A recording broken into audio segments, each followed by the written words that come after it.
In an effort to expand early childhood education, Montgomery County Public Schools has converted a former Silver Spring Elementary School into an early learning center. MacDonald Knolls Early Learning Center will serve as a model for other centers around the county. We want to make it very accessible, and we also want to partner with all of our private providers, our nonprofit providers, to come together to have a fully integrated system, because the public school system is not the only service provider in the county. We want to make sure that all the service providers of early learning and early care are all working together to make sure that happens. Expanding early childhood learning has been a focus of several Montgomery County Council members, including Council President Hans Reamer.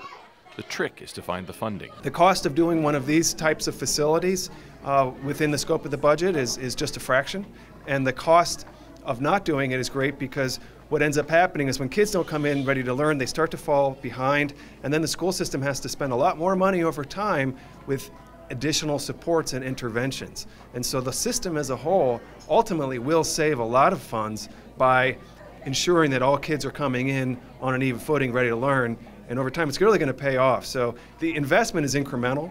What we've done is, without raising taxes or without cutting in other areas, just figuring out how to fit in several $1 million to the budget, which again, within the scope of a $5.5 billion budget, we can find. So the way we've been handling it is one step at a time with the money that we can make available. Smith says that MCPS has opened a center in Germantown and one in the East County for students who are between the ages of 17 and 19.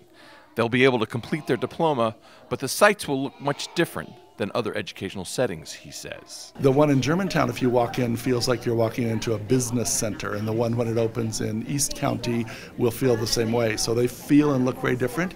So the point is, we could use commercial space for these sorts of programs, as well as former school buildings or former government offices, and we need to do that. From Silver Spring, this is Doug Tallman for My MC Media.